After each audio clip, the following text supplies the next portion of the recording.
வடலியில் காலை நேர பிரதான செய்திகள். முதலில் தலைப்புச் செய்திகள். ஜனாதிபதி அனுரகுமார திசாநாயக்கவுக்கும் சட்டமா அதிபருக்கும் இடையிலான விசேட கலந்துரையாடல். யாழில் இடம்பெறும் சுண்ணக்கல் அகழ்வு தொடர்பில் சந்திரசேகரம் காட்டம்.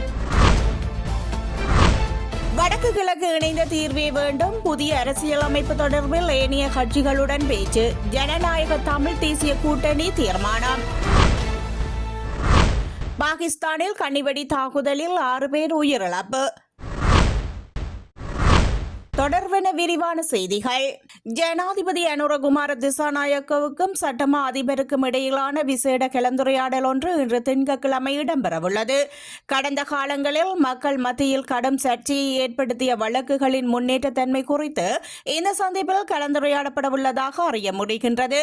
அரசாங்கத்திற்கும் சட்டமா அதிபர் திணைக்களத்திற்கும் இடையில் பரஸ்பர வேறுபாடுகள் காணப்படுவதாக ஒரு சில ஊடகங்கள் செய்தி வெளியிட்டுள்ள பின்னணியில் ஜனாதிபதிக்கும் சட்டமா அதிபருக்கும் இடையில் இந்த சந்திப்பு இடம்பெறவுள்ளது. மக்கள் மத்தியில் கடும் சர்ச்சையையும் எதிர்ப்பையும் ஏற்படுத்திய வழக்குகள் குறித்து சட்டமா அதிபர் திணைக்களம் முன்னெடுத்துள்ள நடவடிக்கைகள் மற்றும் அவற்றின் முன்னேற்றத்தன்மை குறித்து இதன்போது அவதானம் செலுத்தப்படவுள்ளது. இதற்கு மேலதிகமாக குற்றவியல் வழக்கு தாக்குதல் செய்யும் போது சட்டமா அதிபர் திணைக்களம் மற்றும் அத்துடன் இணைந்த பிற நிறுவனங்கள் எதிர்கொள்ளும் சிக்கல்கள் குறித்து கலந்துரையாடப்படவுள்ளது. அத்துடன் வழக்கு நடவடிக்கைகள் தாமதமாவதற்கு காரணம் சாட்சி மற்றும் சாட்சியாளர்களை பாதுகாப்பதில் உள்ள சிக்கல்கள் மற்றும் வழக்கு பொறுப்பான அதிகாரிகள் முகங்கொடுக்கும் சவால்கள் குறித்தும் ஆராயப்படவுள்ளன. கடந்த 1ஆம் திகதி ஜனாதிபதி செயலக வளாகத்தில் நடைபெற்ற கிளீன் ஸ்ரீலங்கா செயற்திட்ட ஆரம்ப நிகழ்வில் உரையாற்றிய ஜனாதிபதி அனுரகுமார திசாநாயக்க சட்டமா அதிபர் திணைக்களம் மற்றும் சட்டமா அதிபர் குறித்து விசேடமாக சுட்டிக்காட்டினார். அரசியல் கட்டமைப்பு மற்றும் முழு சமூகத்திற்குள் ஊழல், மோசடி, வீண் விரயம் என்பன பரவியுள்ளன. எமது முழு நாட்டுக்குள்ளும் புற்றுநோயை போல் பரவியுள்ளது. ஊழல் மோசடியை நிறுத்த நாம் பாரிய முயற்சிகளை எடுக்க வேண்டியுள்ளது. அதற்குள் எமது நாட்டின் சட்டமா அதிபர் திணைக்களத்திற்கு பெரும் பணி உள்ளது. அதற்கான பணியை ஆற்றுவதற்கு தேவையான ஒத்துழைப்பை சட்டமா அதிபர் திணைக்களம் வழங்கும் என நம்புகின்றேன் என அவர் தெரிவித்தார். யாழ்ப்பாணத்தில் இடம்பெற்று வரும் சுண்ணக்கல் அகழ்வின் விளைவுகளுக்கு அரசு அதிகாரிகள் நிச்சயம் பொறுப்பு கூற வேண்டும் என கடற்றொழில் அமைச்சர் ராமலிங்கம் சந்திரசேகரம் தெரிவித்துள்ளார். யாழ் தென்மராட்சியில் சட்டவிரோதமான முறையில் சுண்ணக்கல் அகழ்வப்படுவதாக கூறப்படும் இடங்களை அமைச்சர் சந்திரசேகரர் நேற்று பார்வையிட்டார். இதன்போது மக்களுடன் கலந்துரையாடும் போதே அவர் இதனை தெரிவித்தார். அத்துடன் சட்டவிரோதமான முறையில் சுண்ணக்கல் அகழ்வப்படுவது தொடர்பிலும் விசாரணைகள் முன்னெடுக்கப்படும் என அமைச்சர் சந்திரசேகரம் காட்டமாக தெரிவித்திருந்தார். இதேவேளை தென்மராட்சி பிரதேசத்தின் சிறசாலை, வடக்கு மற்றும் மந்துவில் பகுதிகளில் சுண்ணக்கல் அகழப்பட்டு வரும் இடங்களை அமைச்சர் நேரில் சென்று ஆராய்ந்துள்ளார்.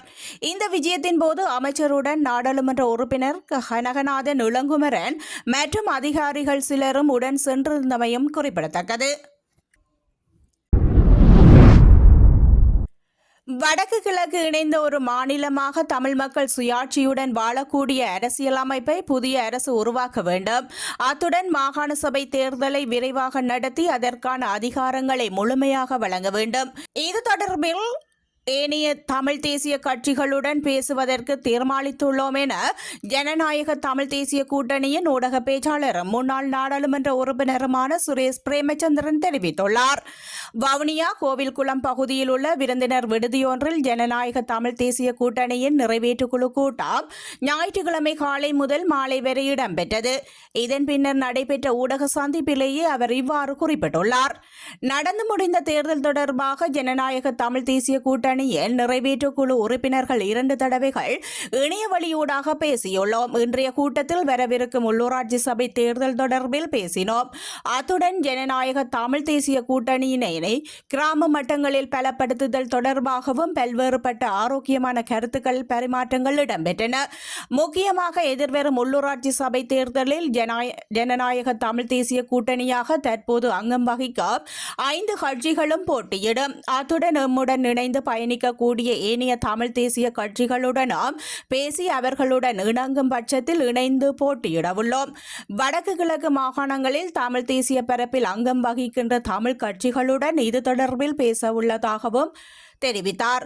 அத்துடன் எதிர்வரும் பிப்ரவரி 1ஆம் வாரத்தில் ஜனநாயக தமிழ் தேசிய கூட்டணியின் மாநாட்டை வவுனியாவில் நடத்த தீர்மானித்துள்ளோம். இதற்கு முன்னதாக மாவட்ட நிறைவேற்று குழுக்கள் கூடி என்ன விடயங்கள் பேசப்பட வேண்டும் எனவும் தீர்மானிப்பார்கள். அதற்கான நடவடிக்கைகள் உடனடியாகவே ஆரம்பிக்கப்பட்டுள்ளன.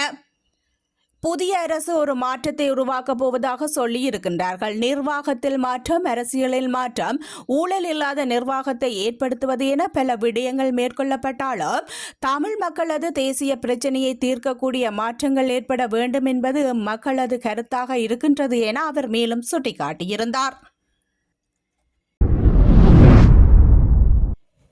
யாழ்ப்பாண மக்கள் பயப்பட தேவையில்லை. பொதுமக்கள் அச்சமின்றி செயல்படவும் சட்டம் ஒழுங்கை நிறைவேற்றவும் போலீசார் தயாராக இருக்கின்றார் என யாழ் மாவட்ட பிரதி போலீஸ் மா அதிபர் காளிங்க ஜெயசிங்க தெரிவித்துள்ளார்.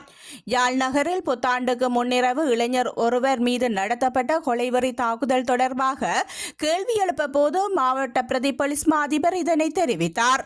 இது தொடர்பில் கடந்த வாரத்தில் யாழ் நகரில் நடைபெற்ற வன்முறை சம்பவங்கள் பொதுமக்கள் மத்தியில் அச்சத்தை ஏற்படுத்தியுள்ளது. குறித்த சம்பவம் தொடர்பில் 4 குற்றவாளிகளை கைது செய்து நீதிமன்றத்தில் முற்படுத்தி இருக்கின்றோம். 2 சம்பவங்களையும் குறித்து புலனாய்வு பிரிவினர் நடவடிக்கைகளை மேற்கொண்டு வருகின்றோம். மேலதிக சாட்சிகளை எடுத்து மிகுதியான சந்தேக நபர்கள் கைது செய்து நீதிமன்றத்தில் முற்படுத்துவதற்குரிய நடவடிக்கைகளை எடுத்துக்கொண்டுள்ளோம். இதற்குரிய ஆலோசனைகள் என்னால் உயர் அதிகாரிகளுக்கும் போலீஸ் உயர் அதிகாரிகளுக்கும் பொறுப்பதிகாரிகளுக்கும் வழங்கப்பட்டுள்ளது. குற்றச்செயல்களில் ஈடுபட்டவர்களை பிடித்து குற்றவியல் சட்டக்கோவையின் கீழ் 81வது பிரிவின் கீழ் வழக்கு தாக்குதல் செய்து வருகின்றோம். இனிவரும் காலங்களில் குறித்த நபர்கள் அவ்வாறான குற்றச்செயல்களில் ஈடுபடாமல் இருப்பதற்காக கட்டுக்கோப்பான சட்டப்பிரிவின் கீழ் வழக்கு பதிவு செய்து நீதிமன்றத்தில் ஆணையை பெற்று வருகின்றோம். குறித்த நபர்கள் எதிர்வரும் காலங்களில் தொடர்ந்து குறித்த குற்றச்செயல்களில் ஈடுபட்டால் அதிக தண்டனைக்கு உட்படுத்தப்படுவார்கள் என்ற ஆணையில் குற்றவியல் சட்டக்கோவையின் 81வது பிரிவின் கீழ் வழக்கு தாக்கல் செய்து வருகின்றோம் என அவர் மேலும் தெரிவித்தார். நாட்டில் தற்போது முட்டையின் விலையில் வீழ்ச்சி ஏற்பட்டிருந்தாலும் கோழி இறைச்சியின் விலை குறையடையவில்லை என அகில இலங்கை கால்நடை உற்பத்தியாளர்கள் சங்கம் தெரிவித்துள்ளது. கொழும்பில் இடம்பெற்ற ஊடக சந்திப்பில் அகில இலங்கை கால்நடை உற்பத்தியாளர்கள் சங்கத்தின் தலைவர் அஜித் குணசேகரன் இதனை தெரிவித்துள்ளார். அத்துடன் முட்டை மற்றும் கோழி இறைச்சிக்கு விதிக்கப்பட்டுள்ள வட் வரி குறைக்கப்பட்டால் இறைச்சி சார்ந்த உணவுப் பொருட்களின் விலையை குறைக்க முடியும் எனவும் அவர் குறிப்பிட்டுள்ளார்.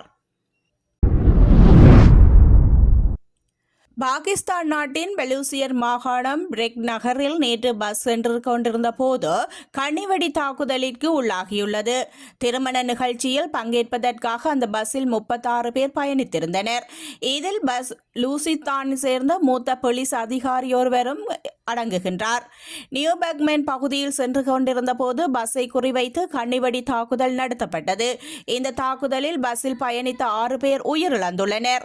மேலும் 25 பேர் படுகாயமடைந்துள்ளனர். தகவல் அறிந்து விரைந்து வந்த போலீசார் படுகாயமடைந்தவர்களை மீட்டு அருகிலுள்ள மருத்துவமனைக்கு சிகிச்சைக்காக அனுமதித்தனர். மேலும் இந்த கண்ணிவெடி தாக்குதலை பெலூசியாதான் ஆதரவு கிளர்ச்சியாளர்கள் நடத்தினாரா என்பது குறித்து போலீசார் விசாரணைகளை நடத்தி வருகின்றனர்.